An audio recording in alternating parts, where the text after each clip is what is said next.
Hi friends, welcome back my channel సిమస్ మీ class life వెళ్ళిన టికెట్స్. నేను కొన్ని యూట్యూబ్ ఛానల్స్ చూస్తున్నా. అంటే ఎడ్యుకేషన్ పరంగా లర్నింగ్ ఇంగ్లీష్ ఫస్ట్ క్లాసెస్ ఇవన్నీ చూస్తున్నా. అవి కాకుండా కొన్ని బయట చేస్తే నమ్మకం ద్రోహం గురించి చెప్తున్నారు. నమ్మకం ద్రోహం ఎక్కడ లేదండి, ఎక్కడ లేదు నమ్మకం ద్రోహం. మెయిన్ కాలేజ్ స్టూడెంట్స్, ఎడ్యుకేషన్ చెప్పేవాళ్ళు కొంతమంది మినహాయిస్తే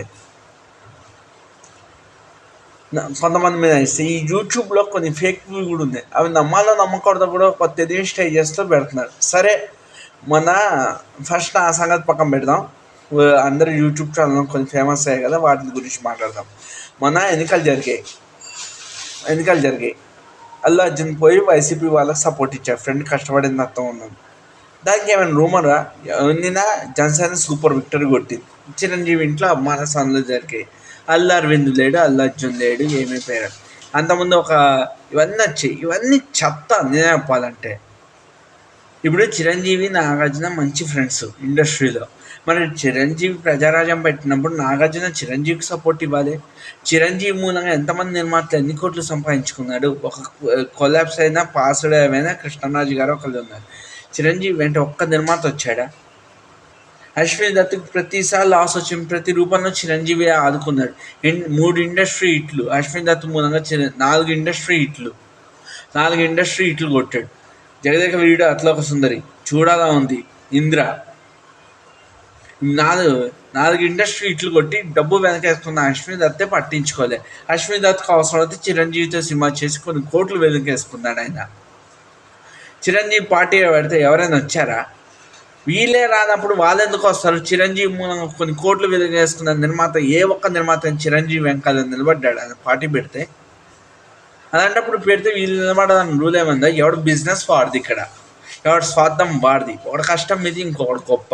ఇప్పుడు నా గురించి చెప్తున్నా. నేను శ్రీ వెంకటేశ్వర ఐటీ కాలేజ్లో మా కాలేజ్ వాళ్ళకి ఉద్యోగాలు ఇచ్చాను. నూచివీడి సీట్స్ హెచ్ఆర్ రవి వాళ్ళ క్లోజ్ ఫ్రెండ్ అని చెప్పారు. హెచ్ఆర్ రవి గారు యాక్సిడెంట్ అయిపోయారు.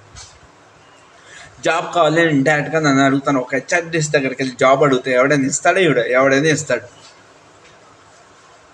ఒక మనిషి నీతిని నిజాయితీని కష్టపడితే దేవుని హర్షించి వాడిని పైకి తీసుకెళ్తాడు 3వ అవకాశం ఇచ్చి.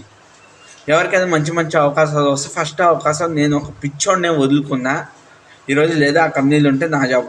ఎందుకంటే 10 మంది చెప్పేది నిజమే. 10 మంది ఒకలా వద్దాం ఆడ చచ్చారు. మిగతా అందరూ కూడా నా దగ్గర చాలామంది తీసేసానంటే ఒకవేళ ఉంటే ఫస్ట్ పోయేది నా జాబ్ ఏమో, ఎవరికి మాత్రం ఏం తెలుసు, లేకపోతే నేను వదులుకున్నానేమో. మెయిన్ నా బ్రెయిన్ కంట్రోల్ లేక, నా బ్రెయిన్ ఉండాల్సిన కంట్రోల్లో లేక ఆ జాబ్ నేనే వదులుకున్నా చేతులారా. కొన్ని లిమిట్స్, స్టూపిడ్ హెరాస్మెంట్స్. మా కాలేజ్ వాళ్ళే నన్ను అన్నాన్ని మాట్లాడినారు. ఇంత చేస్తే వాడు లాస్ట్లో ఒకటి చెప్పాడు, నాకు డిప్లొమా కంప్లీట్ చేస్తే 30,000 ఇచ్చి ప్లాంట్ హెడ్ని చేస్తా అంటే వీడు ఏడ్స్ వచ్చాడు. దానికి అడిగితే నేను 10,000తో ఎంచలేను జాబ్ ఇచ్చిన వాడిని. నేను తెలిసిన వాడికే 140 ఎంప్లాయీస్కి జాబ్స్ వేయించాను నూచివీడి సీట్స్లో. అమెజాన్లో 200 ఎంప్లాయీస్. నాకు తెలిసింది ఒకటి, అడిగితే జాబ్ పెట్టిస్తుంది. మంచి ఏదో ఒక రూపంలో తిరిగి వస్తుందని ఎక్స్పెక్ట్ కూడా చేయడం అవసరం అయితే దేవుడు చెప్తాడు. మా బ్రెయిన్కి అంత కాన్సెప్ట్స్ కూడా లేవు మా బ్రెయిన్కి ఆ టైంకి. వీడియో నచ్చితే లైక్ చేయండి, సపోర్ట్ చేయండి, ఛానల్ సబ్స్క్రైబ్ చేయండి. దయచేసి ఎవరు మోసపోవద్దు.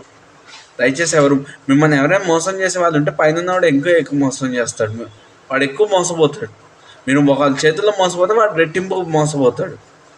ఎక్కడేం జరిగే యథార్థ నీతి ఇదే. ఇది కలికాలం కాకపోతే కాస్త టైం పడుతుంది అన్నింటికీ, అంత మించి ఏం లేదు. వీడియో నచ్చితే లైక్ చేయండి, సపోర్ట్ చేయండి, ఛానల్ సబ్స్క్రైబ్ చేసుకోండి. Thank you very much.